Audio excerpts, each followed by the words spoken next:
et ce que prêchait Deschamps, c'était ne pas perdre, ne pas perdre, ne pas perdre. Et qui est un accélérateur de jeu permanent pour l'équipe de France. Et sa capacité dans l'entrejeu en tant que faux numéro 10, et ça change absolument tout en termes de prise de risque et de buts générés.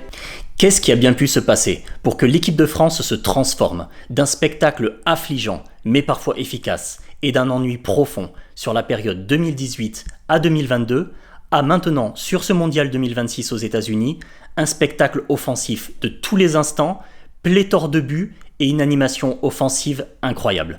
C'est ce que je vous propose d'analyser en 6 axes dans cette vidéo. Naturellement, le premier point auquel on peut penser est que Kylian Mbappé sort d'une saison blanche avec le Real de Madrid et donc a une motivation décuplée aux États-Unis, que Michael Olise sort d'une saison exceptionnelle avec le Bayern Munich et joue actuellement à un niveau Ballon d'Or, et qu'Ousmane Dembélé, pour sa part, au sortir de son Ballon d'Or, joue aussi à un niveau stratosphérique actuellement et que l'ensemble de ces 3 joueurs porte l'équipe de France. Et c'est là qu'on voit une différence majeure en 2026 sur ce mondial, c'est-à-dire que l'équipe de France a beaucoup plus de verticalité, se projette beaucoup plus vers l'avant. Elle joue aussi avec un bloc équipe qui est beaucoup plus haut et moins de possession stérile, plus de verticalité. Aujourd'hui, l'attaque est plus directe, les transitions offensives sont plus rapides et les schémas de passe sont plus agressifs. Résultat, la France aujourd'hui ne cherche plus à contrôler de manière stérile, mais à se projeter et à gagner par sa vitesse d'exécution.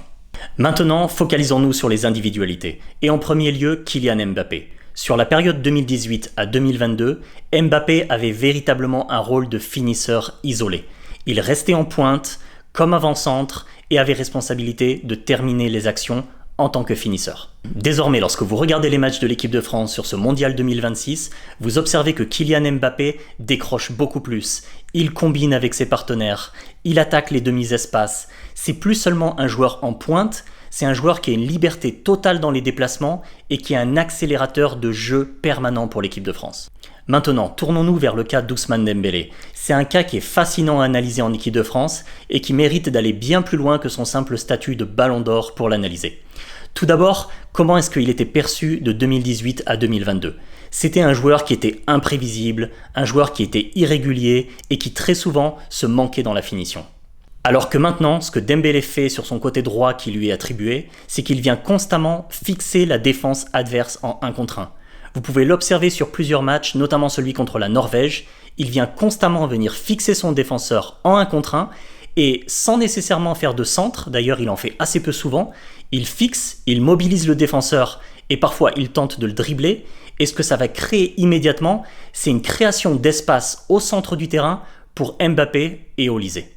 Un point essentiel et crucial pour l'équipe de France, c'est la présence de Michael Olise sur ce mondial 2026 et sa capacité dans l'entrejeu en tant que faux numéro 10 à apporter de la créativité, de la lecture et de la technique.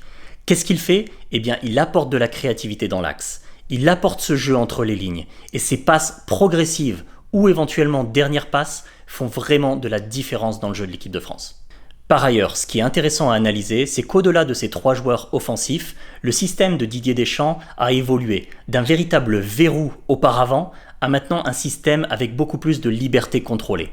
Auparavant, sous Didier Deschamps, on était sur un 4-3-3 très normé, très contrôlé, qui visait à obtenir de l'équilibre. Alors que maintenant, sur ce mondial 2026, Deschamps est davantage sur un modèle en 4-2-3-1, avec moins de rigidité dans les positions, des latéraux qui sont plus hauts aussi, beaucoup plus de liberté d'action des joueurs offensifs, et ça change absolument tout. Et en complément de tout ce que je viens de mentionner, le vrai moteur de la transformation, c'est pas seulement la tactique, c'est aussi l'élément psychologique et la mentalité de l'équipe. Auparavant, 2018 à 2022, on avait une équipe dont le mantra et ce que prêchait Deschamps, c'était ne pas perdre, ne pas perdre, ne pas perdre. Désormais, on est sur une équipe qui se dit on peut gagner largement. Ce que ça signifie, c'est plus de prise de risque, plus de frappes de loin, plus de combinaisons dans la surface, et ça change absolument tout en termes de prise de risque et de buts générés. En résumé, nous sommes passés d'un modèle ancien, basé sur le contrôle, un bloc compact, un réalisme froid et une star isolée, à maintenant un modèle actuel basé sur la verticalité, des multicréateurs en Mbappé, Olise et Dembélé, et une attaque beaucoup plus imprévisible et collective qu'avant. Si vous avez apprécié cette vidéo, n'hésitez pas à la liker, à la partager à vos amis et à laisser un commentaire. Je serai heureux de discuter avec vous et de vous répondre dans les commentaires. Et pour ma part, je vous retrouve bientôt dans une prochaine vidéo. À très vite.